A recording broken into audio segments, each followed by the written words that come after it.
5వ తారీఖున నా అల్లుడు ఒక వీడియో రిలీజ్ చేశాడు. నేను ఒక పెద్ద దుర్మార్గునని, దుష్టునని, నాకు ఓటు వేయొద్దని. సరే, అతను చేశాడు. That is a different matter. దాని గురించి నేను పెద్ద మాట్లాడదలుచుకోలేదు. ఎందుకంటే నా అల్లుడు ఏమి రాజకీయ నాయకుడు కాదు, ఈజ్ అ డాక్టర్. నా కూతురు ఏమి రాజకీయ నాయకురాలు కాదు, she is also a doctor.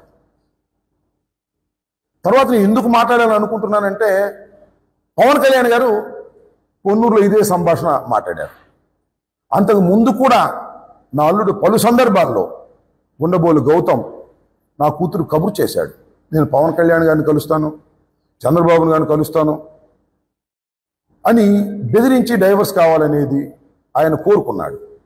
Divorce ఇవ్వడానికి కూడా నా కూతురికి ఏం అభ్యంతరం లేదు. కానీ నా కూతురికి ఒక కూతురు, ఒక మనవడు ఉన్నాడు. వారి భవిష్యత్తు ఏమిటో తేలాలి కదా. దానికోసం మేము డైవర్స్ గురించి కోర్టులో ఫైట్ చేస్తున్నాం. ఆయన ఫైట్ చేస్తున్నాడు, మేము ఫైట్ చేస్తున్నాం. This the dispute.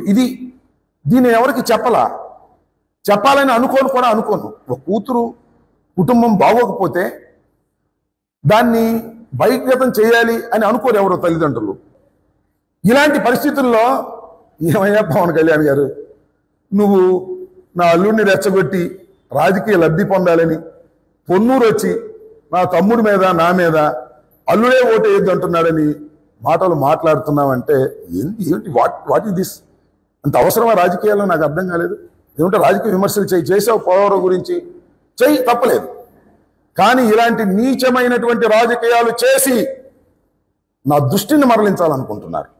ఎందుకంటే నేను చాలా సీరియస్గా ఎలక్షన్ చేసుకుంటున్నటువంటి సందర్భం.